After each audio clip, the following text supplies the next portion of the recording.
El comercio de esclavos transatlántico fue uno de los negocios más rentables de la historia. Durante casi 400 años, prácticamente todos los que estuvieron relacionados con él hicieron fortuna a costa de la miseria de unas personas, cuyos nombres se perdieron para siempre en el olvido del tiempo. Los barcos de esclavos hicieron cerca de unos 39.000 viajes desde África a América. Los esclavos fueron instrumentos indispensables para el florecimiento del comercio y el progreso en el Nuevo Mundo. Pocos se preocupaban de la suerte de los millones de hombres, mujeres y niños africanos llevados en barco al otro lado del Atlántico para alimentar ese comercio con su trabajo, en la mayor migración forzosa de toda la historia de la humanidad.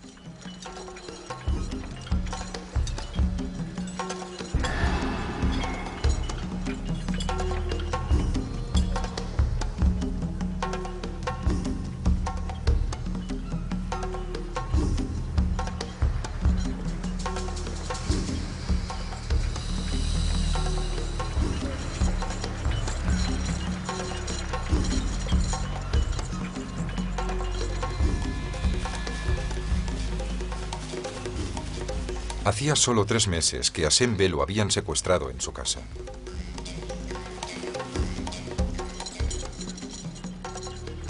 Todavía podía ver la caravana de la muerte.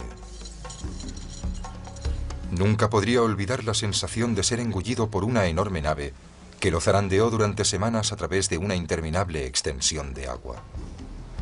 Cuando finalmente el barco atracó en tierra firme, a Sembe lo compró un hombre blanco.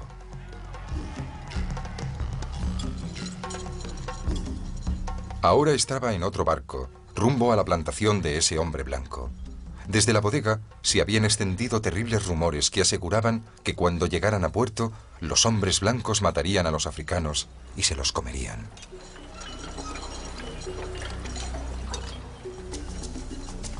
Para Sembe, la trágica cadena de acontecimientos comenzó con el hallazgo de un clavo roto.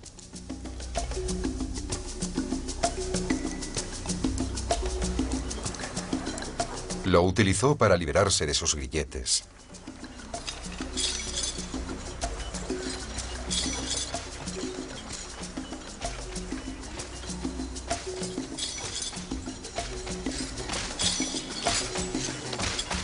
Sembe Pie intentaría recuperar su libertad valiéndose de la única opción que le quedaba, la rebelión violenta.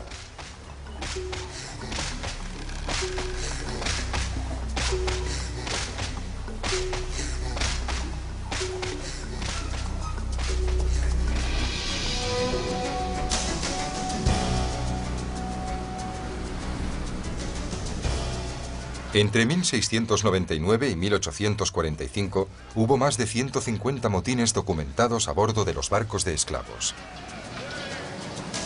Muchos de ellos se registraron en la lista de Lloyd, el boletín del comercio marítimo de Londres. 3 de octubre de 1769. El favorita del capitán Dawson vuelve a salvo de África tras ser interceptado por unos nativos que le arrebataron 96 esclavos, además de todo el cargamento restante. El Nancy, comandada por el capitán Williams con 132 esclavos a bordo. Los esclavos cayeron sobre la tripulación e hirieron a varios de sus miembros. La tripulación reaccionó disparando contra los esclavos y mató a 6 de ellos e hirió a varios más. El True Blue del capitán Hutton fue reducido por los esclavos que había capturado en África. Siendo muchos los rebeldes, se cree que acto seguido los mismos esclavos llevaron la nave a tierra firme. Pero en toda la historia del comercio de esclavos, solo una vez los africanos consiguieron amotinarse con éxito en América y volver al continente africano.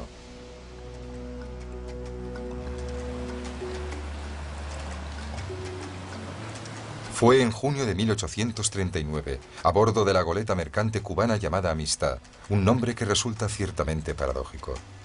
El líder de la rebelión fue Sembe Pie. Sembe nació en el país de los Menti, territorio que forma parte de la actual Sierra Leona. Le habían secuestrado en su casa y le habían vendido a un comerciante de esclavos portugués en África Occidental. Más tarde fue enviado a Cuba a bordo de un barco de esclavos ilegal con bandera portuguesa. En la actualidad, un equipo de historiadores lleva a cabo la construcción de una réplica de tamaño natural de la Amistad en Mystic Seaport, Connecticut. El verdadero nombre de Sembe era Sembe Pie, pero sus captores eran incapaces de pronunciarlo y se lo cambiaron por el de Cinqué. Fue con el nombre de Joseph Cinqué con el que Sembé-Pié entraría en los anales de la historia. Don José Ruiz, un español joven y mujeriego, compró a Cinqué y a 48 africanos más en el mercado de esclavos de La Habana. Don Pedro Montes, un amigo de Ruiz de mayor edad, compró varios niños. Juntos fletaron la goleta Amistad para trasladar a los 53 africanos hasta sus plantaciones cercanas a la ciudad cubana de Puerto Príncipe. El Amistad era un pequeño velero de cabotaje con una tripulación escasa, y eso hizo posible que los cautivos Mendy consiguieran apoderarse del barco. Además de Ruiz y Montes, había una tripulación formada por 5 hombres, el capitán del barco, Ramón Ferrar, 2 marineros y los 2 esclavos del capitán, que trabajaban respectivamente como cocinero y como criado. Los marineros cubanos pecaron de exceso de confianza y cometieron el error de dejar varios machetes en la bodega donde estaban hacinados los esclavos. El cocinero del barco había bromeado con los cautivos diciéndoles que los cubanos iban a comérselos, y ellos se tomaron la broma como una amenaza mortal. Uno tras otro siguieron a Cinqué al exterior de la bodega y subieron a la cubierta principal. La escasa tripulación del barco no tuvo ni la más remota idea de que los africanos estaban armados y preparados para atacar, hasta que fue demasiado tarde. Cuando los africanos se encontraron ante los cubanos, dudaron un instante sin saber exactamente qué hacer.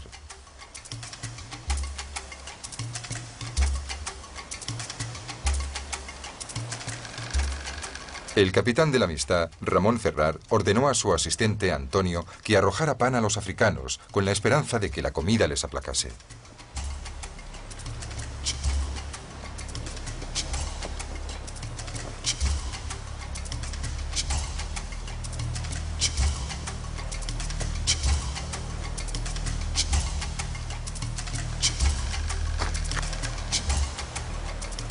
Entonces Ferrar tomó una decisión arrogante que pronto se revelaría fatal. Disparó contra un africano hiriéndole de muerte, lo que desató una terrible batalla.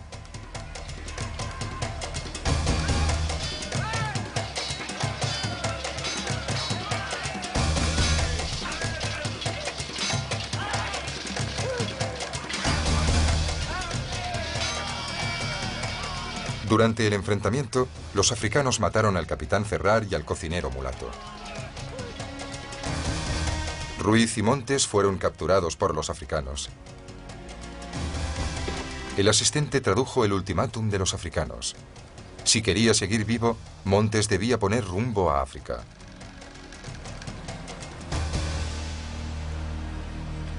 El motín de la Amistad originó tales repercusiones que finalmente el caso llegaría hasta la Corte Suprema de los Estados Unidos y enfrentaría a 2 presidentes norteamericanos. No hay ninguna duda de que el resultado hubiera sido muy diferente si Cinqué y sus compañeros hubieran intentado una rebelión a bordo de una nave negrera transatlántica con su tripulación al completo.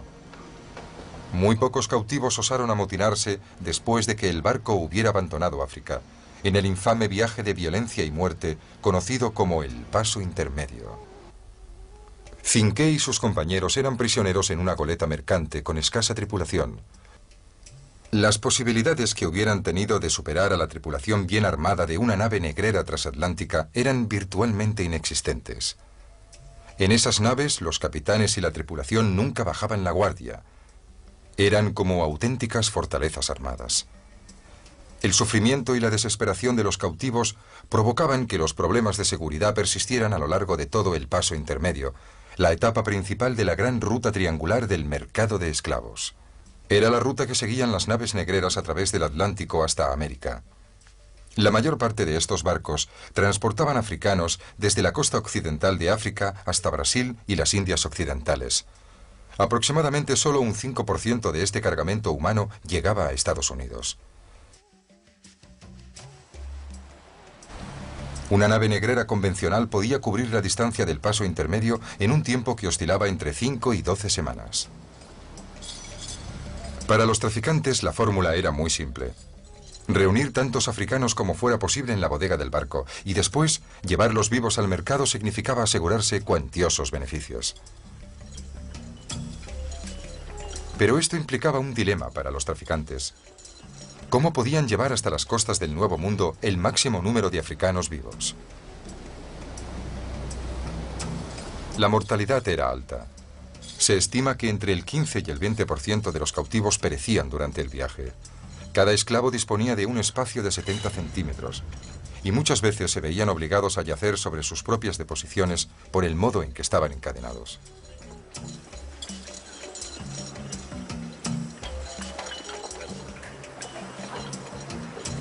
El barco de esclavos británico Brooks batió todos los récords de capacidad, hacinando a 609 africanos en un barco construido para albergar a 300. Hoy en día, algunos historiadores opinan que el hecho de que un barco estuviera más o menos lleno no era un factor decisivo en el índice de mortalidad en los esclavos.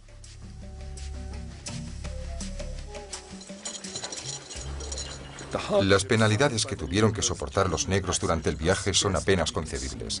Dr. Alexander Falconbridge, cirujano del barco. Falconbridge practicó la medicina a bordo de barcos de esclavos británicos. En 1788 escribió que empezaba a encontrarse físicamente enfermo tras permanecer solo 15 minutos en la bodega de una nave negrera. Cuando tuve que entrar en la cubierta de los esclavos, me vi obligado a caminar a 4 patas por encima de los cuerpos. Con frecuencia, los negros están tan apretujados unos con otros que tienen menos espacio que un hombre en su ataúd. Estaba tan abrumado por el calor, el hedor y el aire fétido que casi pierdo el conocimiento.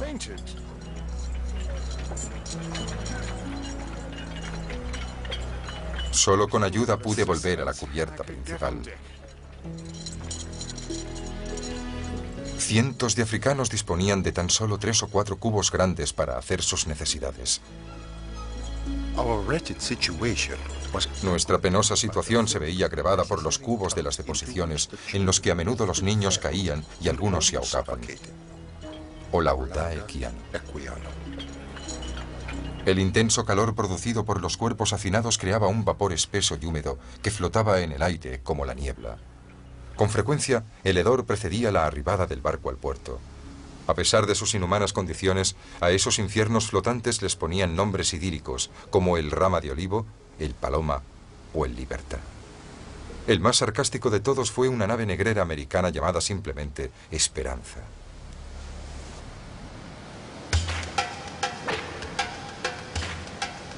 Cuando el tiempo lo permitía, los esclavos eran llevados a cubierta donde se les obligaba a bailar. Se pensaba que el baile les ayudaba a mantenerse con vida. Los que no bailaban con suficiente entusiasmo eran azotados.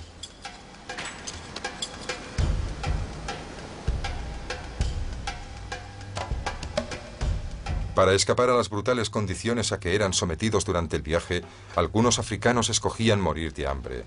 Pero los traficantes, simplemente con usar un instrumento llamado el speculum oris, conseguían hacerles cambiar de opinión.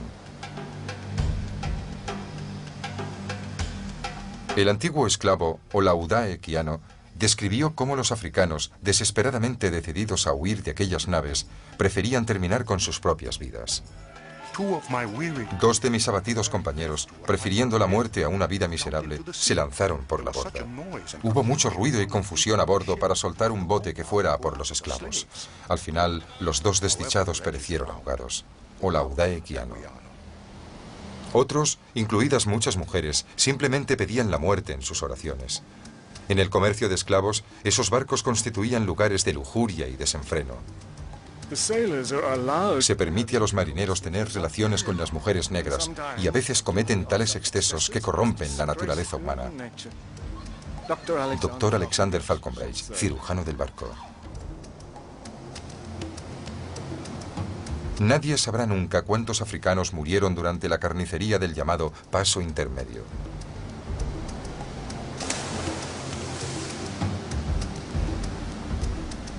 Hoy, algunos historiadores sugieren que a pesar del alto índice de mortalidad a bordo de los barcos, es probable que se asesinaran a muchos más cautivos antes incluso de abandonar el continente africano.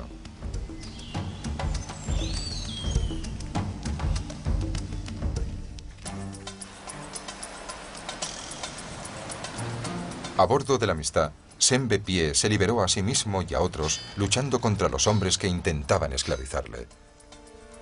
Otro africano, Olaudá Equiano, consiguió su libertad colaborando con sus amos. El esclavo equiano se convirtió a su vez en un traficante de esclavos tan hábil que incluso se le permitió quedarse con una pequeña parte de los beneficios. En unos años ahorró suficiente dinero para comprar su libertad. Más tarde escribió una autobiografía que se hizo muy célebre, en la que narraba la inhumanidad del comercio de esclavos.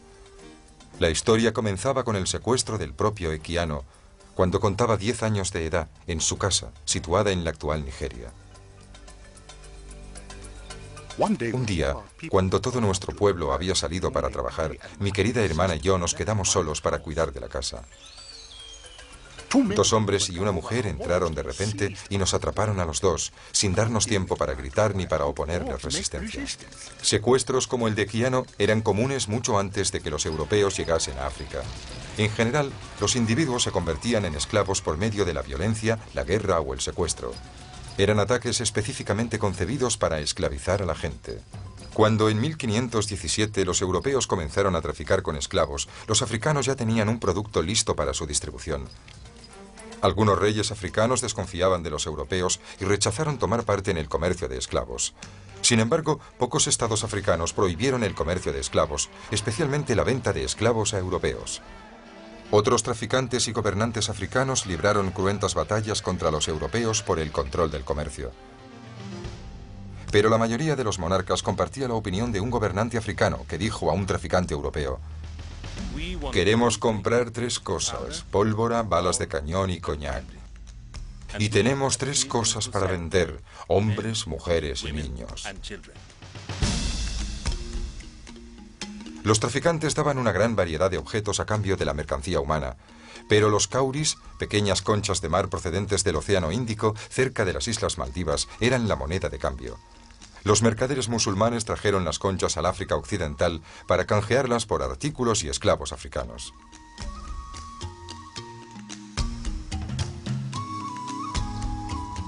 Por doquier se comerciaba con las conchas de cauri como moneda. Un traficante podía pagar hasta 40.000 conchas por un solo esclavo africano. Transportar conchas sin valor aparente para comprar esclavos constituía un gran inconveniente para los traficantes europeos. Pero no tenían otra elección. El dinero europeo no significaba absolutamente nada para los traficantes africanos. A medida que los beneficios crecían, tanto para africanos como para europeos, los traficantes aumentaban sus incursiones en las aldeas. La costa occidental africana, desde el Senegal, en el norte, hasta Angola, en el sur, estaba tan asediada por los traficantes de esclavos que toda la población tuvo que instalarse tierra adentro. Pero los traficantes lo siguieron cada vez más hacia el interior del continente africano. Nadie estaba a salvo de los traficantes de esclavos. A los africanos capturados les obligaban a marchar en largas filas denominadas recuas. Atados y encadenados unos con otros, se les hacía marchar lo más rápidamente posible hasta el mar. Muchos no conseguían llegar a la costa, morían por extenuación o simplemente eran ejecutados si no podían seguir el ritmo de la caravana.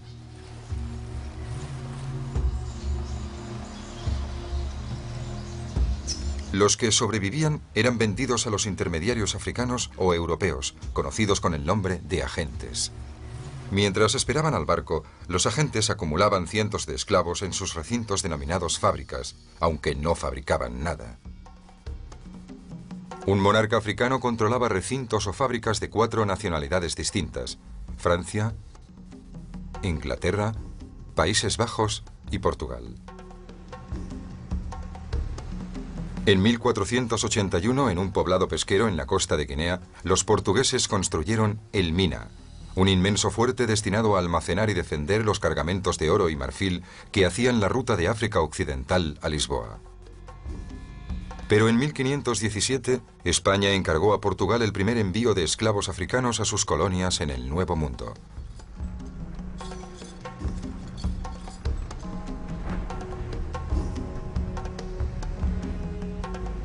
Con el tiempo, los esclavos se convertirían en una mercancía más preciada que el oro.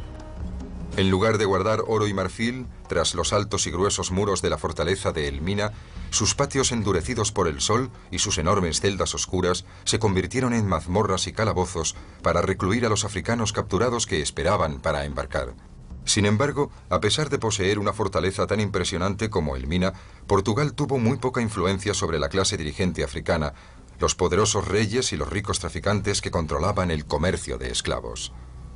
Pero en el fondo, el poder de los europeos era tan limitado como el alcance de sus mosquetes. Eso significaba que si las clases dirigentes africanas no hubieran sido cómplices de los europeos, estos no hubieran podido realizar sus batidas a lo largo de la costa a la caza del hombre. Cuando finalmente anclaban los barcos, los africanos apresados eran trasladados a bordo con suma rapidez. En ocasiones, los europeos arriesgaban su vida y su capital para secuestrar africanos sin permiso. Al principio, el comercio de esclavos transatlántico era monopolio exclusivo de los traficantes portugueses que controlaban la costa occidental de África. Pero durante el siglo XVII, el monopolio portugués comenzó a derrumbarse. Las continuas guerras que asolaron Europa durante la mayor parte del siglo no solo se libraron para conseguir poder y nuevos territorios. Los enfrentamientos determinaron quién dominaría el Nuevo Mundo y controlaría el comercio africano.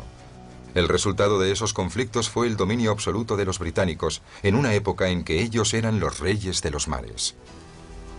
Gran Bretaña convirtió el comercio de esclavos en una verdadera industria. Se estima que solamente sus barcos transportaron unos 3 millones de africanos a América. Pero también hubo lugar para Francia, los Países Bajos y prácticamente cualquier otro país europeo que quisiera tomar parte en la trata de esclavos.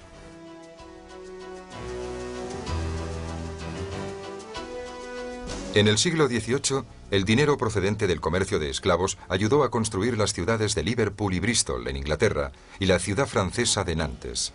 Las tres se aprovecharon de un gran triángulo comercial formado por África, América y Europa, que reportó numerosos beneficios. Las rivalidades para conseguir el control del comercio de esclavos dieron paso a las rivalidades en los negocios. La demanda para obtener cada vez más beneficios desató nuevas formas de crueldad. Hombres que poseían la autoridad suprema sobre la vida y la muerte de cada una de las personas que iba a bordo de una nave negrera.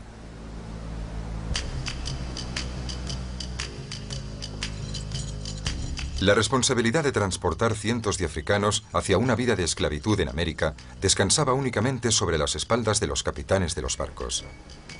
Gozaban del poder absoluto para hacer lo que fuera necesario a fin de llevar su cargamento humano hasta el mercado y obtener el máximo beneficio. Un capitán competente de un barco de esclavos era aquel que era respetado por sus patrones y temido por su tripulación y por los esclavos. Las órdenes del capitán eran ley y sus métodos de castigo eran casi siempre brutales. En aquella época la esclavitud era un hecho aceptado. Luke Collingwood puede ser considerado el peor capitán de barco de esclavos de la historia. Collingwood era el comandante del barco negrero británico Zong. En 1781, el Zong se acercaba a la isla de Jamaica, pero con las provisiones de agua potable casi agotadas. Temiendo que gran parte de su cargamento pereciera antes de llegar a Kingston, Collingwood prefirió cobrar el dinero del seguro por sus cautivos y dio la orden de lanzar por la borda a 132 africanos débiles o enfermos.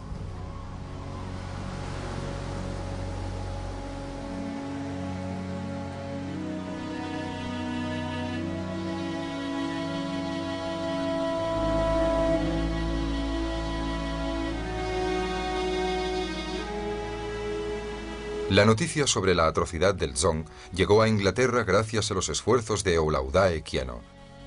Equiano vivía en Inglaterra y oyó hablar de la masacre a través de viejos contactos suyos en el mundo del comercio de esclavos. Expuso el incidente a los abolicionistas británicos con la esperanza de que se hiciera justicia, y su iniciativa contribuyó al nacimiento del movimiento contra la esclavitud en Gran Bretaña. Los propietarios del Zong fueron juzgados por fraude. Protesto, no hay pruebas de que se lanzara a esos negros por la borda después de las lluvias. Esa prueba está aquí, en la transcripción del proceso judicial. Por primera vez, el pueblo británico conoció los verdaderos horrores de los barcos de esclavos.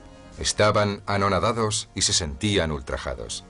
Uno de los hombres que expresó una de las condenas más duras contra la atrocidad del Zong fue el clérigo británico John Newton.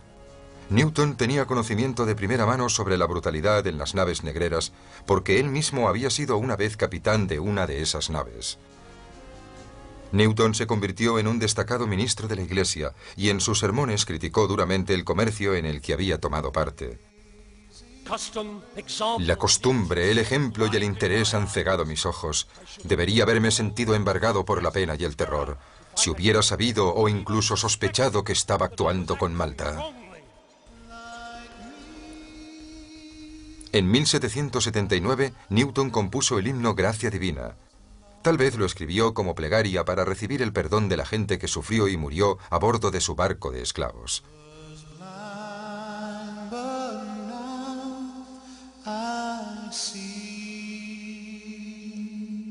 Debido a la intensa presión ejercida por Newton y otros abolicionistas, tanto Gran Bretaña como Estados Unidos prohibieron el comercio de esclavos el 1 de enero de 1808.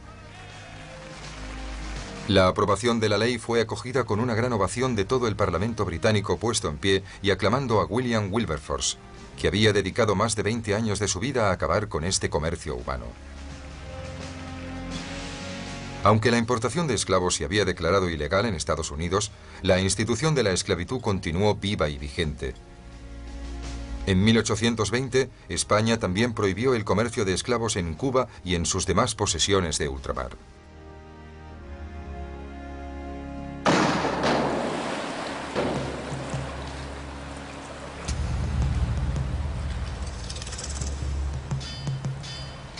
No obstante, para cuando Cinqué se hizo con el control de la Amistad, casi 20 años después, algunos capitanes renegados todavía transportaban cargamentos de africanos a América para venderlos como esclavos. Pero Cinqué había logrado lo imposible. Se había apoderado de la nave de su propio amo. Los dos hacendados españoles a bordo de la Amistad se llamaban Ruiz y Montes. Montes había sido capitán de barco y le ordenaron que pusiera rumbo hacia el este. Durante el día, Montes sí se dirigía hacia Levante, pero de noche no había ninguna luz que pudiera guiar a los africanos. Cinqué no podía saber que durante la noche don Pedro Montes cambiaba el rumbo de la Amistad, alejándose de África y dirigiéndose al norte, hacia Estados Unidos.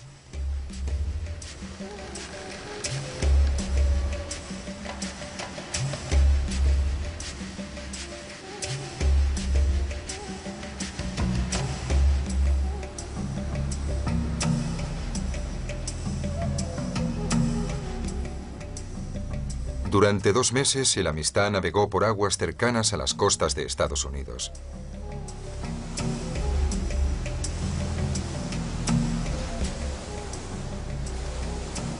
Varios africanos habían muerto por enfermedad o por deshidratación.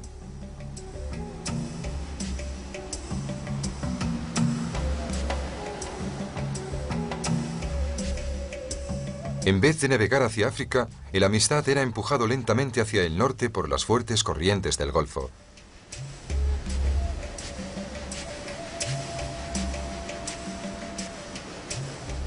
En el verano de 1839, los periódicos de las ciudades de la costa oriental de Estados Unidos publicaron terribles relatos sobre una misteriosa goleta que merodeaba por la costa y cuya tripulación eran piratas negros errantes.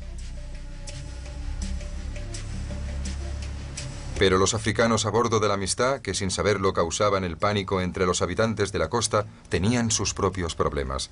Cinqué necesitaba abastecerse de agua y comida con urgencia. Hizo que el Amistad echara anclas cerca de Punta Culloden, en el extremo nororiental de Long Island, en el estado de Nueva York. El guardacostas Washington de Estados Unidos avistó el Amistad y lo identificó como una nave pirata. Los africanos fueron detenidos y el Amistad quedó bajo custodia. Primero los trasladaron hasta New London a través de Long Island y después a New Haven, donde debieron responder a los cargos presentados contra ellos ante un tribunal de Connecticut. España exigió al presidente Martin Van Buren que devolviera a los africanos a Cuba. Van Buren accedió en privado a las pretensiones españolas. Pero entonces los medios de comunicación de la época se enteraron de lo sucedido. El motín fue presentado de una forma sensacionalista, como una batalla épica y colosal entre africanos y españoles. Los africanos se convirtieron en celebridades.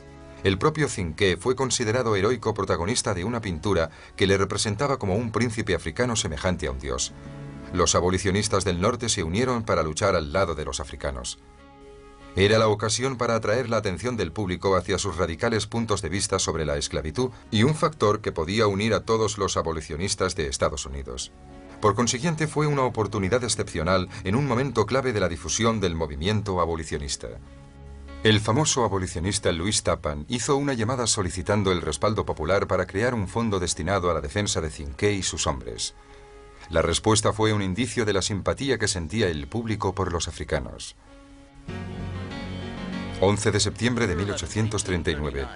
Distinguidos señores, desearía que aceptaran de un partidario de los derechos humanos, aunque no abolicionista, los $5 que adjunto en beneficio de Joseph Cinqué y sus compañeros africanos, que se liberaron noblemente de una esclavitud ilegal e involuntaria. Roger Sherman Baldwin, un abogado muy respetado de Connecticut, aceptó representar a los africanos en el juicio. Sin embargo, para el presidente Martin Van Buren, los africanos de la Amistad se estaban convirtiendo en un cáncer político que debía extirparse. Los africanos fueron procesados en enero de 1840 en el juzgado de distrito de Hartford, en el estado de Connecticut.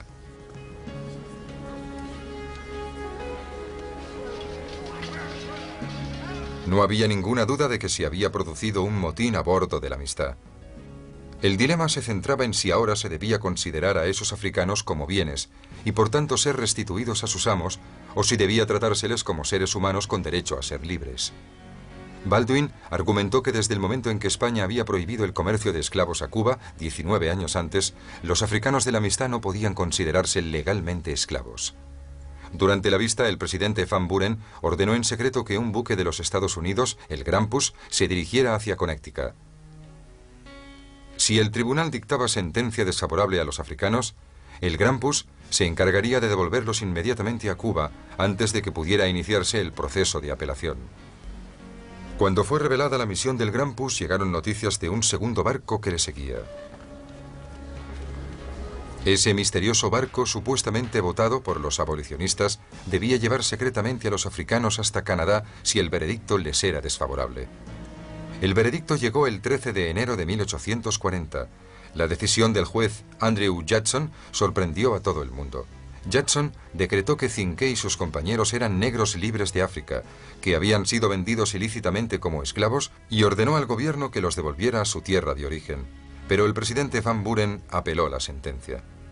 El caso de la Amistad fue trasladado a la Corte Suprema de los Estados Unidos.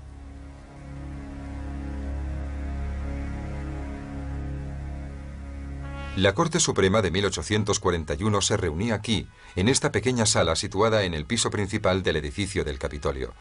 La Corte estaba compuesta por jueces que en su mayor parte eran propietarios de esclavos o simpatizaban con los estados sudistas. Con la administración Van Buren resuelta a devolver a los africanos de la Amistad a Cuba, Cinqué y sus compañeros no necesitaban un abogado. Necesitaban a alguien que hiciera un milagro. Lo encontraron en la persona del expresidente John Quincy Adams. Adams tenía 73 años. Estaba enfermo y hacía 30 años que no defendía un caso ante la Corte Suprema. Al principio se mostró reticente a encargarse del asunto. Uno de los niños de la Amistad, un chico de 10 años llamado Cale, aprendió suficiente inglés para escribir una carta a Adams suplicándole su ayuda. La carta de Cale fue filtrada a la prensa. Querido amigo señor Adams, quiero escribirle una carta porque usted ama al pueblo Mendi y puede hablar ante el gran jurado. El pueblo Mendi no quiere volver a La Habana. Lo único que queremos es ser libres. Cale. Adams no pudo negarse y aceptó representar a los africanos. Pero en privado se mostraba profundamente preocupado, tal como escribió en las páginas de su diario. Dios mío, ¿cómo puedo conseguir que se haga justicia en este caso y a estos hombres?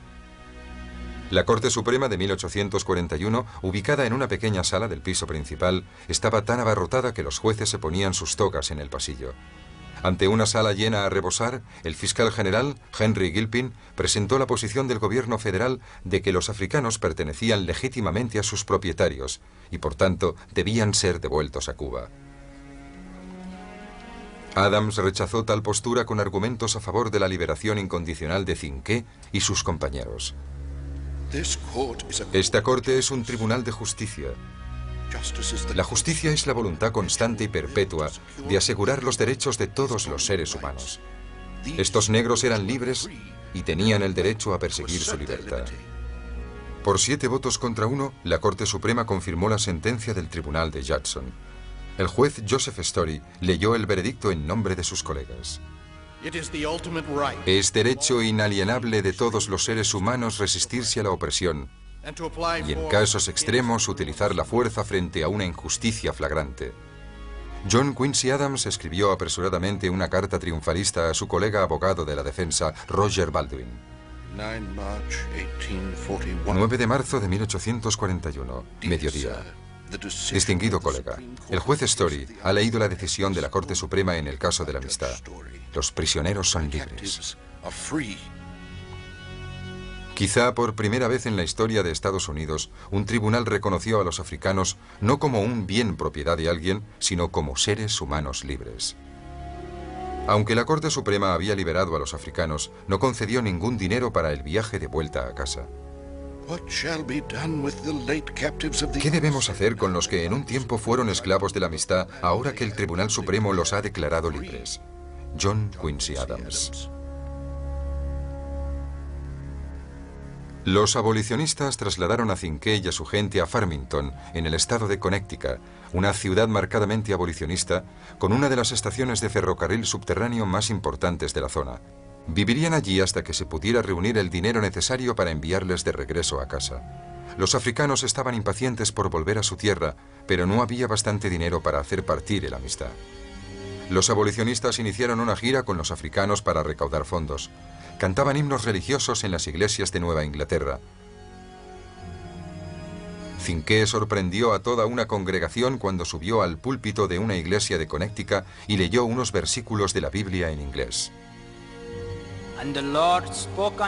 Y el Señor habló a Moisés: Ve a ver al faraón y dile, deja marchar a mi pueblo. Palabra del Señor.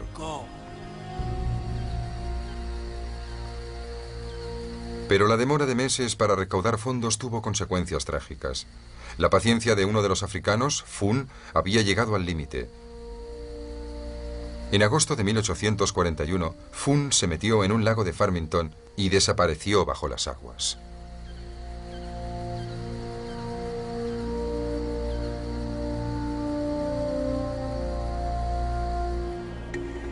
Al igual que muchos africanos arrancados de su tierra por los barcos de esclavos, Fun pudo haber muerto ahogado porque había decidido que había llegado el momento de volver a casa. Sin embargo, su muerte afectó mucho a los amigos de la amistad. El incidente les apremió a conseguir el dinero que permitiera volver a casa a los demás africanos. Al fin reunieron suficientes fondos para fletar el velero británico Gentleman y llevar a los africanos de vuelta a Sierra Leona, su tierra de origen. En enero de 1842, casi 2 años después del motín, finalmente Cinqué llegó con 34 supervivientes de los 53 africanos de la amistad a su tierra, en la actual Sierra Leona, en África Occidental.